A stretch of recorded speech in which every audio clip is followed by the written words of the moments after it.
So we'll Okay. give everyone a couple of minutes normally. This is us live now, Lara. So we'll give Got everyone it. a couple of minutes, just in case we're still chatting away, to pop on and say hello. But just while we're doing this is like a little bit, I'm just a way to fangirl on Lara for a little bit here. So I've actually been following you for years before I even became a PCOS educator myself. So I've learned loads and loads from you. So for me to be able to speak to you now about PCOS, it's sort of like one of these dream moments for me. So I just wanted to get that out there.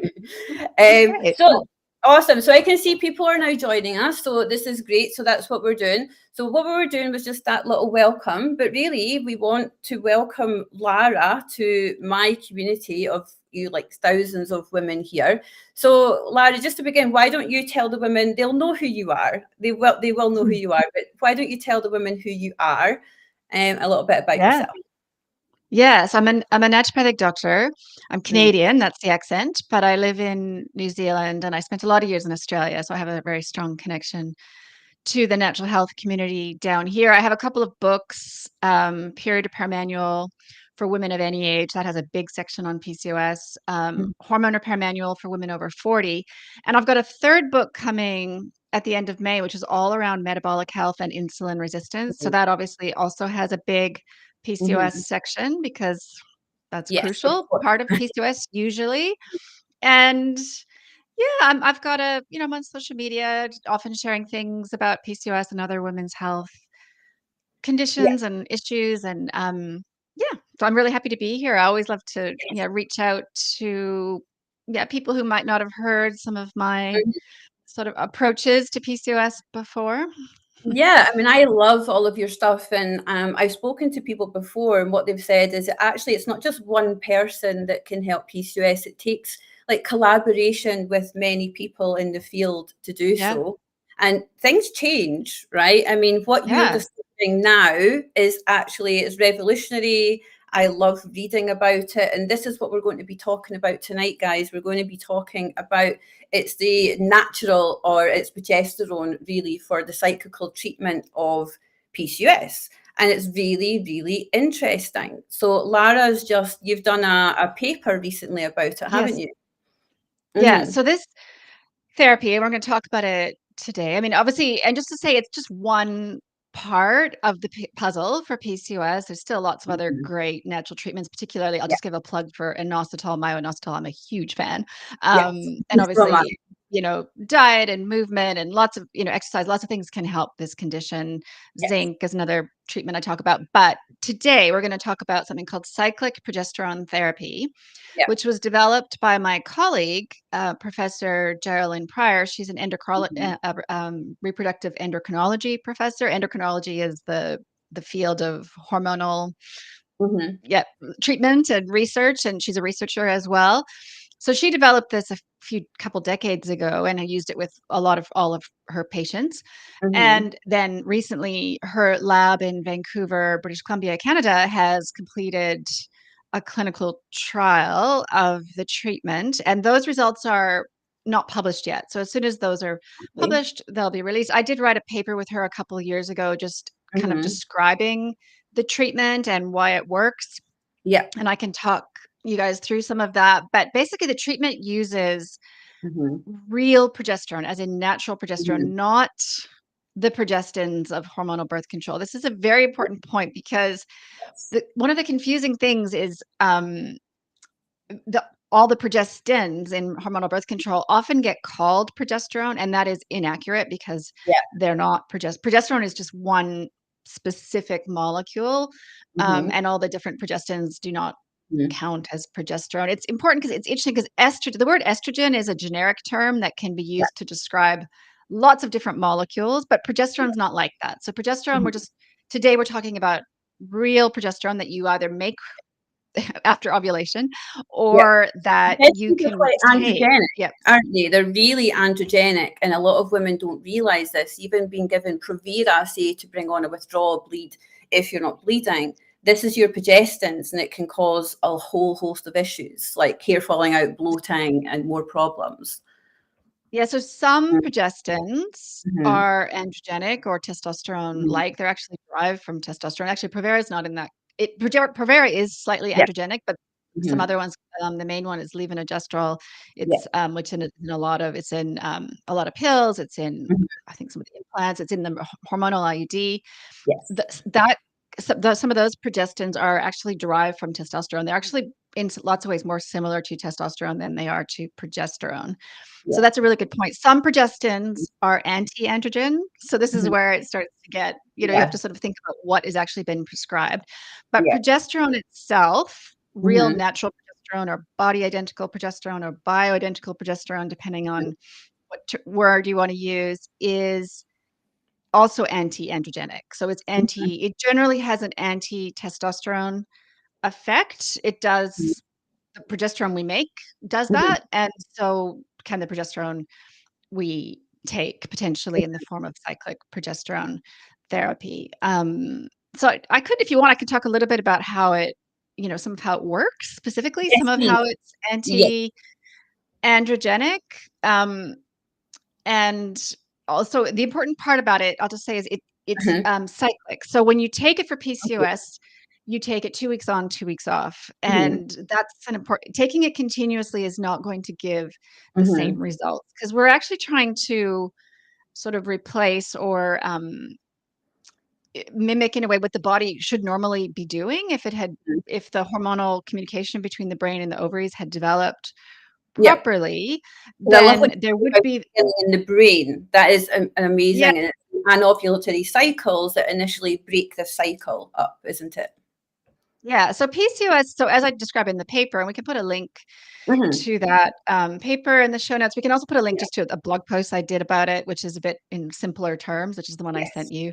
Yes. Um, it explains how, yes, the situation is in the brain. So Mm-hmm. normally there should be a communication between the brain, the hypothalamus, the pituitary, and the brain, and the ovaries Mm-hmm. coordinating ovulation. And with PCOS, what seems to be happening is that communication has got glitchy, basically. It's like for different Yeah. reasons, probably it's just not quite turning over the way happening the way it should be. So then Yeah. you get this, rather than progressing to ovulation in a lot of cases, you get the ovary kind of stuck in this mode of pumping out too much testosterone compared to estrogen. And in many cases with PCOS, there's almost no progesterone being made because you're not achieving ovulation. Now, I'll just acknowledge, of course, there's Mm-hmm. people who've been given the diagnosis of PCOS. Some of them are ovulating regularly. This is Yeah. maybe a topic for another day. You can have me back and talk about Good. the different types of PCOS and how the label PCOS is actually applied to all kinds of people that in some cases maybe don't even have PCOS. So that's where and I do talk about that in my blog. I have like the first step is to like really Mm-hmm. confirm that the PCOS diagnosis is correct. And that means having primarily as the main symptoms, the symptoms of testosterone excess or androgen excess. So facial hair, strong Yes. jawline acne, weight gain around the middle. Those are the classic Mm-hmm. symptoms. And the other symptom, of course, is not ovulating. So Yes. um, the brain is in charge. And with PCOS, that communication between the brain and the ovaries gets Mm-hmm. glitchy. It's fixable. This is the important thing. It's not permanently Yeah. hardwired like that. And this is why we actually know a lot of women can outgrow PCOS. So Mm-hmm. most teenagers kind of especially young teenagers are kind of naturally in a state of high Mm-hmm. androgen, Yeah. reduced ovulation. That's just Mm-hmm. how the body starts out. And then part of the maturation process is that you get estrogen and progesterone kicking in Mm-hmm. and feeding back and like maturing the system, developing the system so the Mm-hmm. ovaries start to produce less testosterone, more estrogen and progesterone. So do you And think when it so comes into perimenopause, menopause time, PCOS is sort of taking a back seat? Is this sort of that yeah, explanation? it's interesting actually. Again, you could bring me back and talk about the what PCOS looks like for women in their 40s. Yes. Okay, so put it this way. I'll just say some women just completely outgrow PCOS. I Yeah. would say, but that some women no, some women will continue into their 40s. It can start to look a bit different then, but you still get the dominant symptoms of androgens. So Yes. weight gain around the middle, tendency to facial hair or hair Yeah. loss is the other symptom of androgens. So that, Mhm. and also insulin resistance tends to worsen in perimenopause. So for people who have like PCOS with a strong insulin resistant component to it, that's actually can worsen into Okay. perimenopause and beyond. So menopause, PCOS, in that case, the kind of situation of androgen excess doesn't resolve with menopause. So this is why it's not really it's not an ovarian condition. It's a No. whole body hormonal Yeah. endocrine It can actually get worse condition. in menopause, I found. Obviously, we'll can come back another day to talk about that because I'm Yeah. finding myself wanting to go down that road now. But Yeah. yeah, I found that it can get worse in menopause due to androgens, just through Yeah. research. And androgen excess, well, because perimenopause is a time of kind of a slight shift to androgen excess anyway. Yeah. So women who have an underlying tendency to that can worsen. But yeah, we'll come, I think, yeah, come back to talk about So much. perimenopause, menopause, because that's a whole other Yeah. topic. But for younger Mm. women who are just trying to Yeah. regain regular ovulation, be making normal levels of their own hormones, Yeah. then this approach of cyclic progesterone therapy is, Mhm. I think it's a great approach, and a number of my patients use it. The other clinician, I'll just name drop, who is doing a lot of this with her patients Mhm. is Dr. Fiona McCulloch in Oh, Toronto, Canada. I don't know if you've maybe talked to yeah. her already. Mhm. She knows a lot about PCOS, and I think she wouldn't mind me saying she uses this treatment. Yeah. So Mhm. just to be clear, it's a fundamentally different treatment from hormonal birth control or using the pill. Mhm. Fundamentally different. Yeah. So the pill can also suppress androgens and testosterone. It can do that, of course, which is why it's given for symptom relief. Mhm. But what's different about cyclic progesterone therapy is it's working to Mhm. restore regular ovulation and Yes. restore normal hormone levels. So the theory, or in practice, it often happens with cyclic progesterone therapy. You don't have to stay on it. You might take it for like 6 months or 9 months or something, and then your own system is working so Yes. you can come off it. And the other Mhm. thing that's fundamentally different is you can try for pregnancy when you're on cyclic progesterone therapy because Mhm. it's promoting ovulation rather than suppressing it, and it's also safe Yeah. during So pregnancy. why do you So think a lot of women struggle with this then? Because I'm in actually full agreement with you with this because I have certain methods I like to do with my ladies, and the yeah. progesterone cyclical what you're talking about now sounds excellent. I'm in full agreement with it. But how come a lot of women would struggle at the doctors? Because in your article you gave me, I loved the little snippet that you said about going to the Yeah. doctor and about how How to to get them. speak with your doctor. Yeah. And I was like, that is brilliant. So I'm going to actually share that with my ladies and I'll put it up on social media and I'll share the blog. But that was brilliant. But why do you think doctors are so reluctant? Because it works. Right. Well, this is going to hopefully change when Mm, Professor Pryor's clinical trial is yeah. published. So Okay. obviously, doctors do prefer there to be, Hmm. a clinical trial. At this stage, the evidence for cyclic progesterone is more, I mean, it's strongly anecdotal, and as in a lot of clinicians have been using it, and Hmm. it's kind of founded in, I would say, pretty strong uh, biological reality, like Yeah. plausibility of how this would work. And the other great thing, and the reason some doctors are willing to prescribe it even ahead of the clinical trial results, is that Hmm. it's safe. So one Yeah. of the things I think I say in that how to speak to your doctor section in the blog post, like if the Mm. doctor's hesitant, this Yes. is when you're speaking to your doctor about trying to try something a little new. Hmm. They don't, in many cases, they don't need to be fully convinced that it's going to work. What Okay. they primarily need is to feel assured that it's safe. And Ah. so, one important kind of detail in this is that progesterone is safer than progestins Hmm. in terms of mood and in terms of also, I Yes. would say, breast cancer risk. I mean, not to put too heavy emphasis on that, but I would argue all types of progestins Mhm. slightly increase the risk of breast cancer. Right? Again, I don't want to overstate that. Like millions of women take progestins and most of Yeah. them will never have a problem. But the evidence is that progesterone is safer in that regard. So, and Oh, it doesn't carry a blood clotting risk or anything like that. So it's safer than the pill, basically.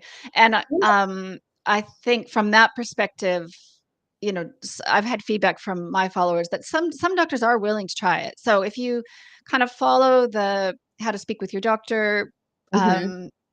suggestions in that I Yeah. provide, and also soon, hopefully, combine that with the Mhm. results from the published clinical trial, then that's going to Yeah. really, I think, open the door to Mhm. this treatment. And a lot of, I guess, just to situate this, position this, like Mhm.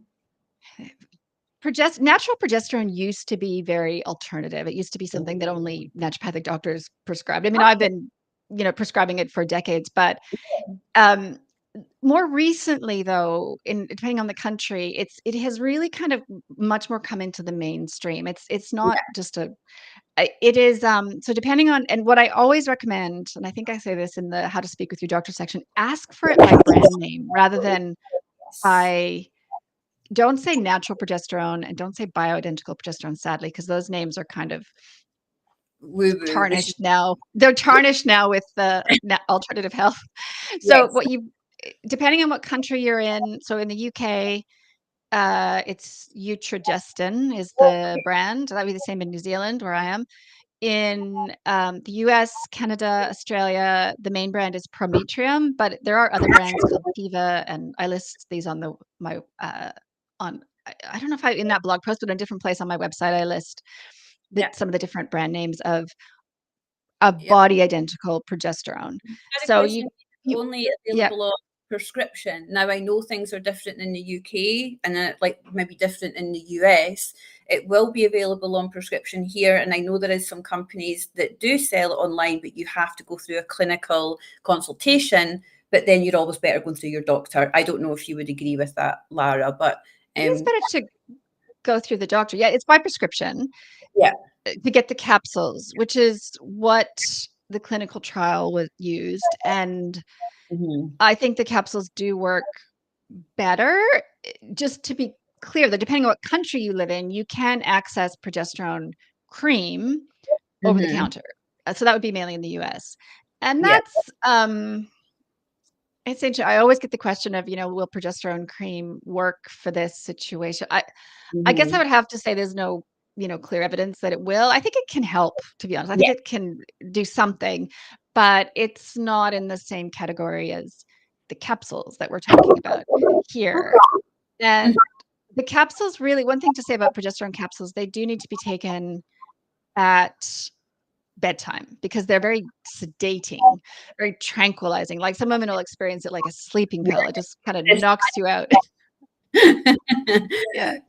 I was quite excited in the last couple of days. There's this, well, not excited, it's a quite a horrible study about the suicide rates or ideation of women with PCOS. And I believe a lot of that is to do with no progesterone because it causes a lot of depressive feelings and all of this. So with that with the progesterone would help depression as well because it's highly Yeah. linked. Right. Well, it's actually interesting you bring that up because generally, I would say body identical real progesterone, prometrium, or estrogen is generally good for mood in women, Mhm. especially if you take it at bedtime. Yeah. There, it does have the reputation, though, especially with a lot of doctors, of being bad for mood. So there's a whole kind of backstory to that. I have another blog post called "Why Progesterone is Both Good and Bad for Mood." It is part of the confusion has come from the fact that progestins, which we talked about earlier, the synthetic Yeah. versions of progesterone that are not really at all like progesterone, Mhm. a lot of them are quite bad for mood. So Mhm. I think that has created that's part of it, and also part of it, to be fair, because there's always someone listening who had a negative mood reaction to real progesterone. I guarantee there's someone out there listening to that. I'm just saying some women do have a negative mood reaction to progesterone, but Okay. most, I'd say about 19 out of 20 women feel Yes. it's calming, it's somewhat sedating, so it's actually can help with anxiety. um and yeah. And the other beneficial, though, just to say, it's not just the Mhm. progesterone while you're taking it and what it's going to do for mood. The idea with PCOS is that it will actually, I might just describe a bit more how it Mhm. actually works. So let's say we start, and it depends what the starting place is. So let's say someone with really classic PCOS who Mhm. is having like 4 periods a year, not ovulating, Yeah. has been in the situation where you need to have like induced bleeds to protect the Mhm. uterine lining and that kind of situation. So let's say that's the starting place. And I do get that not everyone with the diagnosis of PCOS is in that situation. Some people are already having regular cycles.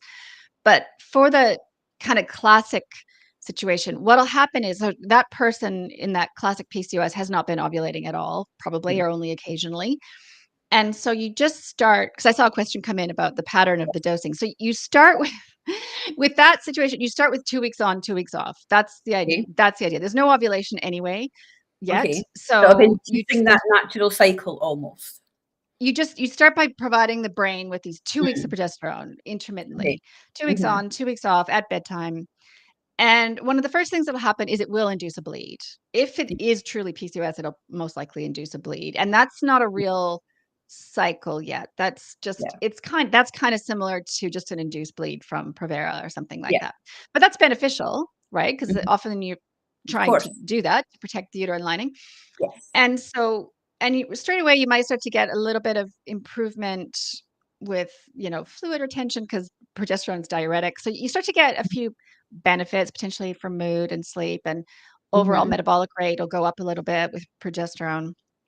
But after a few cycles, Mhm. part of what's so different about this treatment is it also, in addition to just kind of relieving androgen symptoms or starting to relieve androgen symptoms, it promotes ovulation in the subsequent cycle. So you won't Okay. ovulate while you're taking progesterone because Uh-huh. progesterone actually suppresses ovulation while you're taking it. But the idea is by taking 2 weeks of it, you've Okay. provided the brain with the proper feedback so it's better set up to ovulate in the next cycle. And Yeah. so with my patients who are using it, what you do is you start with just 2 weeks on, 2 weeks off, and then you start to watch for signs of ovulation.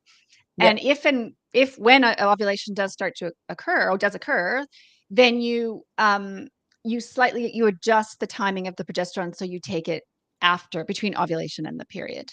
Makes So you do have to kind of adjust it as ovulation comes online. Mhm. And yeah, and so then eventually, as I said, after 6 or 9 months, you might even some women can maybe even stop the progesterone and Good. see, keep going, keep ovulating and making their own progesterone. Yes. So, Is that sort of kind of because it's sort of then offsetting the estrogen? Because when you're not ovulating, there's no progesterone, so your estrogen is just allowed to run amok in your body. But with this progesterone, it's kind of helping balance it out again. y it's not just that, it is partly that, Mhm. counterbalancing estrogen, but it's also, most importantly, providing this key feedback Yeah. for the brain. I'll be specific, it pushes down on LH. So do Yeah. your listeners know they know probably all about Yeah. luteinizing hormone is a brain hormone that is chronically elevated in PCOS. Mhm. This is kind of the classic feature of PCOS is you've got this high LH to another hormone called FSH. Yeah. And so progesterone pushes down on LH, kind of normalizes that ratio. So then you can start to get more proper FSH signaling coming Okay. online. And that's what promotes the ovulation. That's what first dials down the overproduction of androgens from the ovaries, plus promotes ovulation. Plus, progesterone has other kind of anti-androgen benefits. It actually, Mhm. for example, slows the conversion of testosterone to something called DHT, which is kind of the active version of testosterone. It Okay. competes with the enzyme that does that. So there's different mechanisms by which it reduces androgens, but the most important Mhm. part is that it's r- regulating the part of the brain that is controlling everything to do with Yeah. But this it ovulation. sounds so exciting, and it sounds like, in principle, like you're saying, it would work so, so well. So why don't I don't want to bash doctors, but when women go to Yeah, the doctors and then they're just told to lose weight and they're given the actual birth control pill, but when something can work as well as progesterone, taking it cyclically, 2 weeks on, 2 weeks off, so yeah, do you think your paper is then going to allow a lot more women to get this treatment to help? Because it yeah. does sound really exciting. Yeah. Well, like I said, some doctors are willing to prescribe now based on just the paper that I wrote with Professor Pryor, plus just the thinking about it and what I said before that it's safer than the pill. another tip can be, if you're talking to a doctor and they're really, because especially because from their perspective, they've probably never heard of this treatment Yeah. before, and Hmm. so that's their main hesitation. So what can help is just to say, look, Yeah. okay, great, I'm going to leave this with you for a week or two, and Hmm. come back, and we'll have another conversation in a couple weeks after you've had a chance to maybe speak to the specialist about it or look into it a bit more, because the doctor Yeah. might need Hmm. just a while to. It's new information, although some people like Professor Pryor have been prescribing it for decades. It has not been mainstream. And what I'll make a comment about the prescribing the pill Hmm. for PCOS. So it's interesting. Okay, so at first acknowledging that most types of pill, even the ones that have the androgenic Yeah. progestins, because of the big dose of synthetic estrogen, they do suppress androgens to some extent. So yes, the pill can suppress androgen symptoms. I'll point out that the hormonal IUD cannot. So the hormonal IUD is just androgenic or testosterone like, but Okay. so I can understand sort of the rationale for prescribing the pill for relieving symptoms, but the whole part of like prescribing the pill to regulate the cycle, I'll just point out that is completely nonsense. Like I the agree. so just to be clear, like Mm. a menstrual cycle, the reason a menstrual cycle is monthly is because that's how long it takes to ovulate and Hmm. make kind of estrogen on your way to ovulation, and then make progesterone after, and that's the timing of it. Roughly, it doesn't have to be exactly a month, to be clear, or anything, even a 35 or 40-day cycle is pretty good as long as ovulation is occurring. Um, a pill cycle, a pill bleed is just a withdrawal bleed that they've like Yes. just there's no medical reason to bleed monthly on the pill. Like that is completely a bizarre thing to do. It really just creates this Yeah. reassuring sense that something's happening. But Yeah. so this is why I've been, and a lot of my messaging and social media has been around. In fact, I just did a a Instagram post, and I think on TikTok as well, saying like, at what point did you figure out that pill bleeds are not periods, and how did you feel when Yes. you figured that out? Because it's Yeah. such a bizarre Yes. thing in the last 50 or 60 years, this idea Yeah. that you could regulate the menstrual cycle or normalize the menstrual cycle by switching off the ovaries Yeah. that create the cycle. So you basically, the pill puts the ovaries in kind of into a temporary menopause state. They're Mhm. not making any hormones at that point. And Yeah. and if you were to do a blood test Hmm. for estrogen and progesterone while on a combined pill, you would see no hormones. You would see Yeah. menopausal levels of hormones. Yeah. Instead, you have, the contraceptive medication or drugs that are kind of hormone-like, but they're not hormones, so they're not going to show up on the blood test. No. And And then so, you have the issue of post-pill PCOS. So when the women come off of them after trying to regulate them, things go worse because your body's well, then because trying. they were never regular. So Yeah. yeah, so I mean, post-pill PCOS can either be just PCOS never went away because the Yeah. pill doesn't improve it in any way. It masks it, Hmm. because you've had these monthly bleeds which don't mean anything, but the underlying system has not been affected or improved in Yeah. any way. So in a lot of, it's not really post pill PCOS if the PCOS just comes back because it was never treated. Like Yes. in fact, I would argue being on the pill can actually worsen like Yes. That's what I. subsequently worsen PCOS, make it harder to ovulate. The true post pill PCOS, and that first appeared in my book, actually, Period Repair Manual, is Ah. it's more the situation of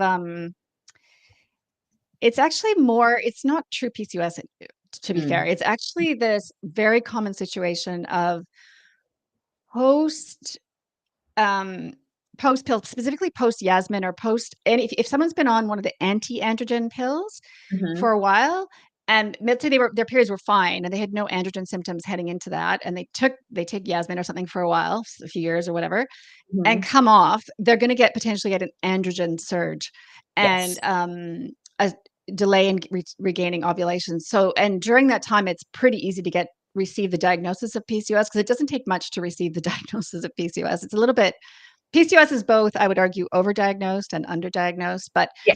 for women who, yeah, they're like 6 months off Yasmin and have terrible post pill acne and no periods yet, that's kind of what I've dubbed post pill PCOS. But in a lot of cases, that will sort itself out. And I have a podcast episode called something about how to treat post-pill acne and weight gain and kind of recover Mhm. from that. So Yeah, podcast is and very also interesting.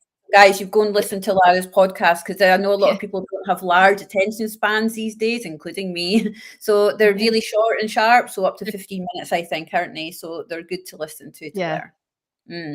Mm. 15 minutes little snapshots. And the other Okay. thing about the pill, the normal pill, is it can worsen insulin resistance. So this has always from the beginning been a Mhm. paradox about um, prescribing something for a condition of which insulin resistance is a big part. Prescribing something that actually worsens Mhm. insulin resistance is not very logical. And circling back to cyclic progesterone therapy, it arguably, and I talk about it in the paper and in the blog post, Mhm. it I would say it arguably improves insulin resistance. That's not the main way it's working, but I would say it supports metabolic health.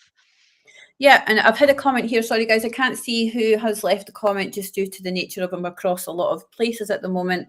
But I think the basis of it is she was taking natural progesterone and it was giving her PMDD initially. So I don't know if you've got anything in your arsenal about PMDD, Lara, because I do suffer from this as well myself. So yeah, I'd be very Right. interested. All right. Well, I have lots of content about PMDD or the Okay. severe premenstrual mood. I have a podcast episode, at least one podcast episode about that.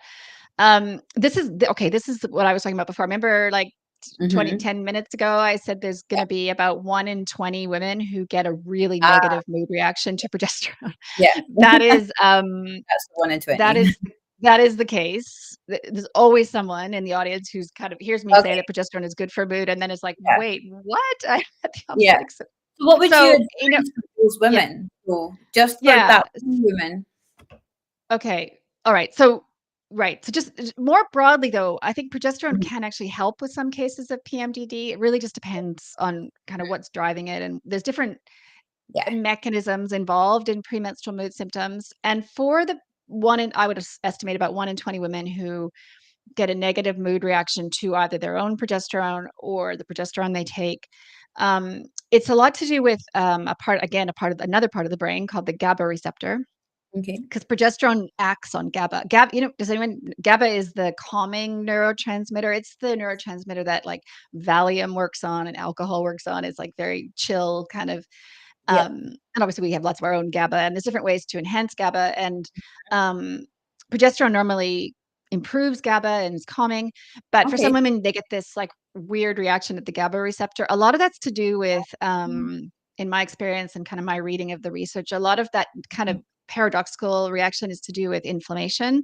Oh, okay. We Like a do know history that inflammation book. plays a role in PMDD, and inflammation is specifically histamine. Yeah. So a lot of my content online about premenstrual mood symptoms and is around it's not exclusively about this, but a lot of it can be around histamine and what are called mast cells, part of the immune system. So there's this sort of inflammatory aspect to PMDD. And sometimes if you dial that down, like sort of either take antihistamines or do a natural antihistamine approach, the PMDD symptoms will improve, and some women can even regain the ability to tolerate progesterone to perhaps use it Okay. for Good. PCOS, like we're talking about today. Another strategy, for what it's worth, let's say there's someone who just really wants to take real progesterone but gets a negative mood reaction from it, you can also take it vaginally, which Mm-hmm. is less oral progesterone. A lot more of it converts to the GABA neurosteroid metabolite, Okay. but taking it Interesting. vaginally, less so. Yeah. Ah, okay, that isn't because this is all correlating together, but you must find this a lot when we're talking about something, it can veer onto something else because Yeah. it's so intrinsically linked. So like Yeah. PMDD, and sort of like is magnesium. I know we're not really talking about supplements right now, Yeah. but magnesium. Do you believe that there's something in that alongside progesterone? Because a lot of Oh, women yeah. are deficient in magnesium. Yeah, would that Yeah. help with progesterone as well? I mean, yes. So obviously, I'm a huge fan of magnesium. Magnesium is featured very strongly in my first book, Period Repair Manual. It works by different mechanisms. One of its main things for PCOS, I'll just say, is it improves insulin sensitivity Okay. quite strongly. So it Yep. works, it metabolically helps. Mm-hmm. It also, magnesium is also GABA, it supports the GABA system in the brain. So it is calming as well. So it's in general is quite good for premenstrual mood symptoms as well. And there's one paper, I think I do provide the citation in a couple of places, where they actually say they make the statement that one of the mechanisms by which magnesium helps premenstrual mood and perimenopausal mood symptoms is by kind of normalizing or enhancing the calming effect of progesterone on the brain. So yeah, it does interact with progesterone a little bit. Okay. Magnesium's great for lots of reasons. Yeah. Yeah. So, and I'm really conscious about your time tonight because I know you've got things after this. We've got like another 5 minutes with Yep. Lara, but I'd really like just to be like closing this out just now. But if you do have any questions, pop them in there and we'll see if we get round to them. But it's really just for you, Lara, to sort of like give us the cliff notes almost to be like, because I know a lot of women watching this, including myself, is excited about progesterone Mhm. now, how it happens. So Yeah. what would your sort of bullet points to the women be about wanting to go down this therapy route? Yeah, the first thing I do need to repeat again is that we're talking about body identical progesterone, brand name Prometrium or Utrogestin. We're not talking about the progestins in hormonal birth control. That's the kind of first thing to understand. The next Mhm. bullet point would be progesterone is in general very safe and arguably safer than progestins or hormonal birth control, which is great.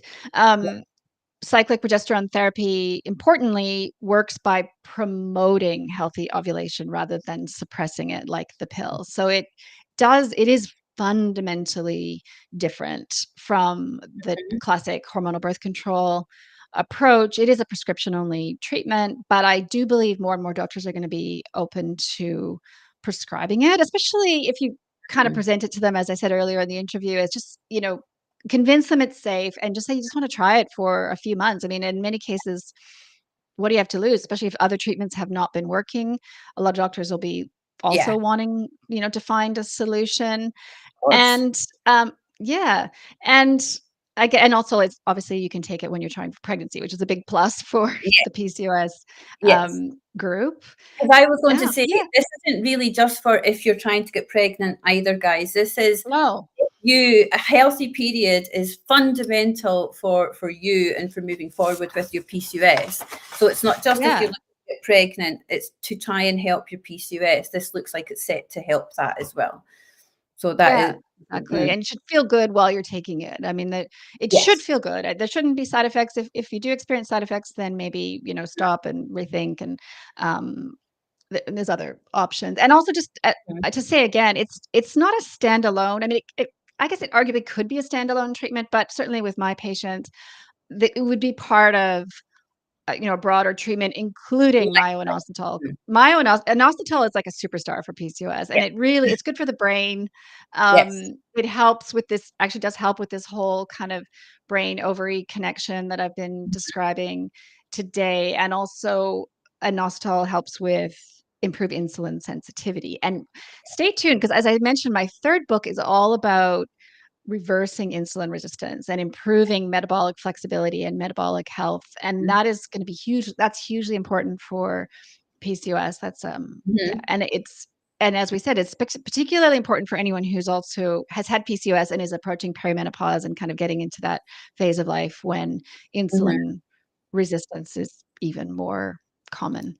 Yeah, and I'd say I'm a massive fan of inositol for that, and I just want to put it out there just publicly. I'd love to discuss with you in future. Is you probably don't know my research that I've done, nothing published yet, Yeah, but I regarding amino acids and PCOS. right. So I've sort of created a blend with because women are deficient in amino acids with PCOS, and it's replenishing these at therapeutic doses is helping women beyond belief. I can't even believe it myself. So it's things like L-carnitine, glutamine, tyrosine, things like that alongside inositol. And it is helping every single aspect of their PCOS. It's amazing, including pregnancy. So I would love to a future time talk to you about that to get your Sure. thoughts. Yeah, my favorite amino acid for PCOS is actually taurine. So I do Ah, have a couple blog posts on taurine. So taurine as well okay. is really important for insulin sensitivity. Mm-hmm. Taurine has also, I don't know if you've been following some of the research, it's on the radar as a pretty potent anti-aging agent, which is Okay, I'm on very it. intriguing. Yeah, taurine. I would say taurine. So, in both my books, actually, so far, and in my third one as well, like my publisher is like, okay, so should we just put magnesium and taurine in the water supply then? It's like, I mean, I would never do that, but like, I'm just like, magnesium plus taurine is, Yeah. a very Okay. positive for the brain, for the metabolic health. A big part of metabolic health, I'll just kind of say in closing, is mitochondria. Okay. So Yeah. I know everyone kind of goes glassy-eyed and sort of zones out when but mitochondria are everything. Like they're huge. They're really important for ovarian health. They're really important for the brain. There are little powerhouses of energy, but they do a lot more than that. Yeah. And I just learned something intriguing about mitochondria, which is that the George Lucas was, when Uh-huh. he invented, the Force, it's the Star Uh-huh. Wars series, was Okay. inspired by mitochondria. Oh, Mitochondria are kind of the sort of, yeah. in We love his the things. fictional world, the Force is created by these little Ah, microbes that live inside us, and that's pretty much what mitochondria are. I mean, of course, they don't give us superpowers in the way that the Force no. is, but they do give us powers, and yeah, they Ah, love mitochondria, love magnesium and taurine, which is kind of just like okay. my So you guys who are watching, because obviously you're watching, you're my followers, you all know where I'm going to be to run to straight away to yeah, research. It's taurine. yeah. Considering it's Yeah. all about the amino acids. So if I can find another amino acid that helps PCOS massively, this is crazy. This is mental. So, and I will give you that that credit though, Lara. I'll say I totally learned it from you. So I wouldn't take that. But it's been amazing tonight. Like I say, it's been something that I've wanted to do for a long time, and talking to Lara. So thank you so much. And with you all heard it. You all heard her say it, right? That she's going to come back and speak with us here. So you won't get away with it, Lara. But that's been awesome. And sorry that we've not had a chance to answer like all of your questions in depth, but what we can do, I can come back and answer them, or you can go like to Lara's website and read all her blog posts, listen to the podcast. It's really interesting. Like I say, I'm all for Lara's research. It's really something that I jive with. It's on my wavelength for this. So, but awesome. Thank you so much, Lara. I really appreciate it. I know you've got another call right after this. So what I'm going to do, guys, I'm just going to end this one, but we'll all say bye to Lara and say thank you in the comments to Lara for taking this time to come and speak to us about this. It's not long enough, I know, but now that it'll give you that platform to go and research progesterone if you want to go and look down that avenue to help it. So, but thank you so much.